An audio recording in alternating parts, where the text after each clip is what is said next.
السلام علیکم ویورز، میرا نام عطاء الرحمن اور آپ دیکھ رہے ہیں عطاء بخاری یوٹیوب چینل۔ قرآن کریم کی مسلسل ایکسپوزیشن کے سلسلہ میں آج ہم سورہ آل عمران کی آیت نمبر 9-8 کی ایکسپوزیشن کریں گے۔ اس آیت کے الفاظ یہاں سے شروع ہوتے ہیں۔ قُلْ یا اہل الکتاب، اے رسول کہہ دو، اے اہل کتاب، یعنی رسول سے مخاطب ہو کر کہہ رہا ہے کہ ان سے کہو، اہل کتاب سے کیا، لِمَ تَکْفُرُونَ بِآیَاتِ اللہ، کیوں تم اللہ کی آیات کے ساتھ کفر کرتے ہو؟ ہم نے بتایا آپ کو کفر کا معنی ہوتا ہے انکار کرنا۔ اب پیچھے جتنے بھی فیکٹس دے رہا ہے قرآن کریم، جیوز ان کا انکار کر رہے تھے اور آج بھی کرتے ہیں۔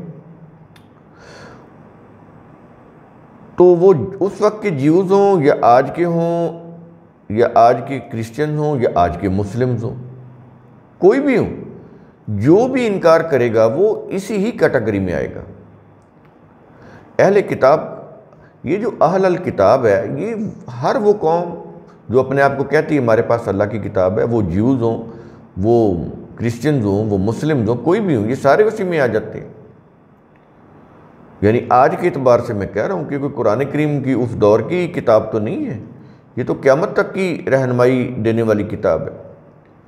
تو کہہ رہے ہیں کہ اے رسول کہہ دو، اے اہل کتاب، لِمَ تَکْفُرُونَ بِآیَاتِ اللہ، کیوں تم اللہ کی آیات کے ساتھ کفر کرتے ہو، یعنی انکار کرتے ہو، کہ پیچھے جو کچھ بھی کہا جا رہا ہے تم اس کا انکار کیے جا رہے ہو۔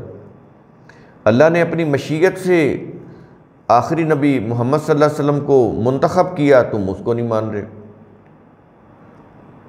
اس کے اوپر جو کتاب نازل کی تم اس کو نہیں مان رہے، اس کا انکار کر رہے ہو۔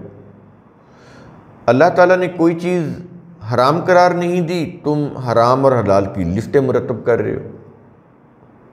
یہ پیچھے چیزیں آ رہی ہیں۔ اللہ تعالیٰ نے مسجد الحرام کو، مکہ کے اندر کعبہ کو تمام انسانیت کا مرکز قرار دیا ہے اقوام عالم کے لیے، تم اس کا بھی انکار کر رہے ہو۔ تم نے بیت اللہ کی جگہ تم نے اپنا یروشلم میں بیت المقدس بنا لیا، وہ تو تمہارا جیوز کا سینٹر ہے، تمہارا نیشنل سینٹر ہے، اقوام عالم کا سینٹر تو نہیں ہے۔ وہ اقوام عالم کا سینٹر جو ہے پوری انسانیت کا، وہ تو مکہ میں ہے، بیت اللہ ہے، تو تم اس کو بھی نہیں مان رہے۔ اب یہ دیکھیں کہ جو عقائد جیوز کے ہیں بالکل وہی آج مسلم کے ہیں، کوئی فرق نہیں ہے۔ وہ بھی بیت اللہ کو قبلہ اول کہہ رہے ہیں، اپنے وہ جو ان کا نیشنل سینٹر ہے جیوز کا، یروشلم، بیسیکلی وہ یروشلم ہے۔ بہت سارے لوگوں کو آپ پوچھیں کہ بیت المقدس، تو ان کو یہی نہیں پتا کہ یہ یروشلم ہی ہے۔ تو انہوں نے بیت اللہ کے مقابلے میں اس کو بیت المقدس بنایا، مکہ کے مقابلے میں یروشلم کو اہمیت دی، اپنے نیشنل جو سینٹر انہوں نے بنایا اس کو۔ تو بیت اللہ کے مقابلے میں جیوز کا بیت المقدس، اور قبلہ اول جس کو قرآن کہہ رہا ہے مکہ کے اندر مسجد الحرام کو قبلہ اول کہہ رہا ہے، کعبہ، اس کے مقابلے میں انہوں نے بیت المقدس کو قبلہ اول بنایا۔ اس کے جواب میں اللہ نے کہا کہ اِنَّ أَوَّلَ بَيْتَ وُضِعَ لِلنَّاسِ الَّذِي بِبَكَّةَ مبارک، کہ جو مبارک گھر مکہ میں ہے وہ انسانیت کا مرکز ہے، وہ ہے بیت، سب سے پہلا انسانوں کے جمع ہونے کا مرکز۔ تو قرآن کی یہ آیت بھی کسی مسلمان، کوئی اسکالر ہو، کوئی عام پڑھا لکھا ہو، کوئی جاہل ہو، کوئی پڑھا لکھا ہو، سب برابر ہیں، سب قرآن کی اس آیت کے خلاف قبلہ اول اسی کو کہہ رہے ہیں، یروشلم کو، بیت المقدس کو، جو جیوز کا سینٹر ہے۔ یہاں تک اسرائیلی روایات انسانوں کے ذہن کے اوپر راسخ ہو چکی ہیں۔ قرآن کہیں بھی نہیں ہے، دل و دماغ سے انہوں نے قرآن نکال دیا، اسرائیلی روایات کو راسخ کر دیا۔ چلیں، انہوں نے تو روزگار بنایا، جو مذہبی پیشوا تھے، پریسٹ تھے، تو جو پڑھی لکھی عوام ہے ان کو بھی کچھ پتہ نہیں، وہ بھی سن کے وہی عقائد رکھ رہے ہیں جو ان کے علماء اور مشائخ کے ہیں، قرآن کریم تردید کیے جا رہے ہیں۔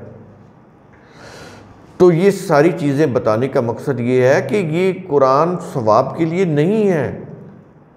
اس بھول میں بھی نہ رہیں کہ یہ صرف جیوز سے کہہ رہا ہے، جو جیوز کے عقائد ہیں وہی ہمارے آج مسلم کے بھی وہی عقائد ہیں، مسلم کے علماء اور مشائخ کے بھی وہی عقائد ہیں۔ تو یہ بھی اسی کیٹیگری میں، ہم بھی اسی کیٹیگری میں آ رہے ہیں اگر ہمارے وہ عقائد ہیں تو اس لیے وہ کہہ رہا ہے کہ لما تکفرون بآیات اللہ، کیوں تم اللہ کی آیات کے ساتھ کفر کرتے ہو، انکار کرتے ہو۔ سب آگے جو شخص یہ کہتا ہے کہ قبلہ اول یروشلم بیت المقدس، تو وہ قرآن کی اس آیت کا انکار کر رہا ہے، اس کی اس آیت کی روح سے وہ انکار کر رہا ہے قرآنی آیات کا۔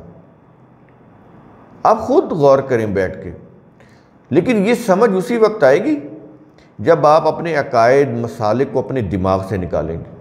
اگر وہ دماغ میں راسخ ہیں اسرائیلی روایات تو پھر تو سمجھ نہیں آئے گی، پھر تو اس دماغ کے اندر قرآن آئے گا ہی نہیں، اس کی تعلیمات آئیں گی نہیں۔ وہ اسی صورت آئیں گی جب آپ اپنے برین کو، انٹلیکٹ کو نیوٹرل کریں گے، دل و دماغ سے وہ چیزیں نکالیں گے آباء و اجداد کی، اپنے علماء اور مشائخ کی، تو پھر یہ قرآن سمجھ آئے گا، پھر پتہ چلے گا کہ یہ کتنا بڑا ہم جرم کر رہے ہیں کہ جو کہتے ہیں کہ قبلہ اول یروشلم، دوسرے لفظوں میں جن کو وہ بیت المقدس بولتے ہیں، نہیں ہے، یہ بیت اللہ کے مقابلے میں جیوز نے بنایا۔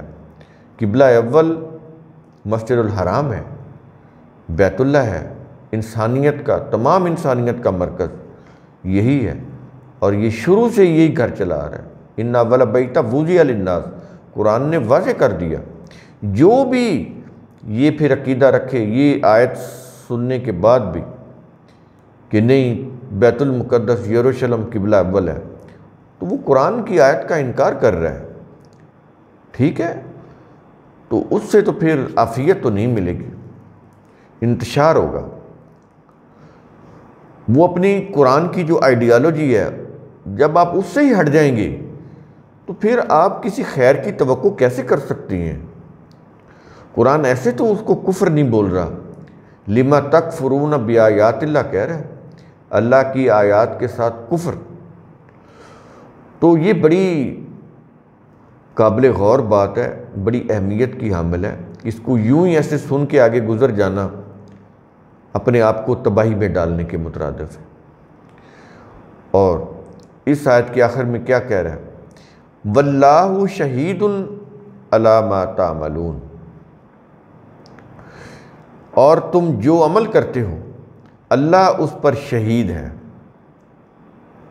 شہید، اب یہ دیکھیں انہوں نے تو مرے ہوئے لوگوں کو شہید بنایا نا،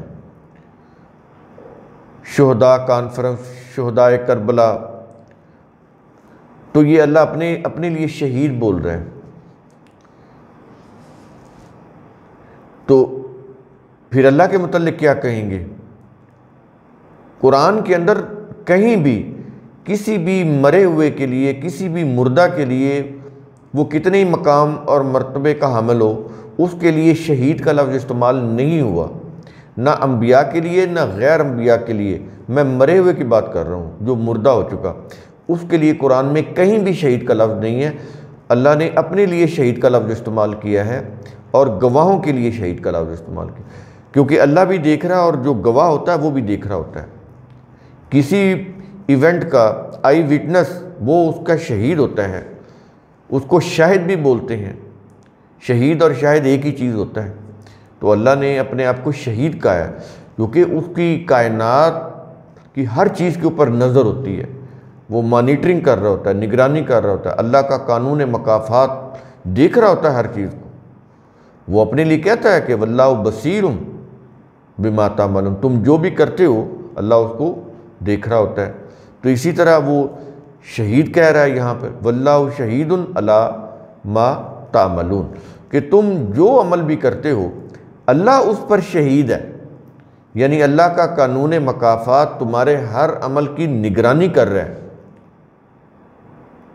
واچ کر رہا ہے. واچ میں تو دیکھنا ہوتا ہے، مانیٹرنگ، واچنگ، یہ سارے پروسیس اس کے اندر آ جاتے ہیں. تو اس لفظ سے آپ نے یہ بھی سمجھا کہ جتنی بھی یہ شہادت کی داستانیں ہیں یہ سارے مذہبی قصے ہیں. قرآن کے اندر تو انبیاء کے لیے بھی قتل کا لفظ استعمال ہوا ہے، شہید کا لفظ کسی نبی کے لیے استعمال نہیں ہوا. وَيَقْتُلُونَ النَّبِيِّينَ کہہ رہا ہے نا قرآن کریم، انبیاء کے قتل کی بات کر رہا ہے، ان کو شہید کرنے کی بات نہیں کر رہا. لیکن یہ لفظ مشہور ہو گیا مذہب کی روح سے، اور یہ صرف مسلمانوں کے ہاں ہی نہیں ہے، ہندو بھی اپنے جو فوجی مر جاتے ہیں ان کے لیے شہید کا لفظ استعمال کرتے ہیں. تو پھر فرق کیا رہ گیا؟ یعنی ہندوؤں کا اگر پاکستان اور ہندوستان کی لڑائی ہو تو پاکستان کے لوگ اپنے فوجیوں کو شہید کہہ رہے ہوتے ہیں، اور ہندوستان کے لوگ جو ہیں وہ اپنے مرے ہوئے فوجیوں کو شہید کہہ رہے ہوتے ہیں. مذہب میں یہ ہوتا ہے. میں نے آپ کو بتایا کہ مذہب کی جو ٹرمنالوجی ہے اوورال ایک جیسی ہوتی ہے، تھوڑا سا فرق ہوتا ہے بس. تو پھر شہید کی اہمیت تو نہ رہی. جو چیز، جو عقائد شہید ہونے کے متعلق آپ کے ہیں وہی ہندوؤں کے بھی ہیں، تو پھر آپ میں اور ان میں کیا فرق رہ گیا؟ شہید کا لفظ اللہ نے اپنے لیے استعمال کیا ہے، اور شہید کا لفظ نگران یا آئی وٹنس کے لیے استعمال ہوتا ہے، کیونکہ اللہ بھی آئی وٹنس سے دیکھ رہا ہے. اس لیے تو یہ لفظ بھی بڑا اہم ہے، اس کو بھی سمجھنا جو ہے بہت ضروری ہے. اس کے اوپر قرآن کریم کے ہر لفظ کے اوپر اگر آپ غور کریں تو آپ کو اپنے عقائد کے طلسم ٹوٹتے نظر آئیں گے. یہ ایسی چیز ہے قرآن کریم کہ یہ اس کے ایک ایک جو لفظ ہے وہ کفر کے اوپر بھاری ہے. کوئی ایک لفظ بھی اگر آپ سمجھ لیں اچھی طرح سے، آپ کی جتنی بھی عقائد کی جو عمارتیں آپ نے کھڑی کی ہوئی ہیں، عقائد کے قصوں کے محلات، وہ سارے کے سارے زمین بوس ہو جاتے ہیں. اتنی قوت ہے قرآن کے الفاظ کے اندر. تو اس کے جو الفاظ ہیں اس کے اوپر غور کیا کریں. تو قرآن کریم کا اصول ثم تفکروا، اس کی روح سے آپ خود بھی سوچا کریں، سمجھا کریں، غور و فکر کیا کریں. شکریہ.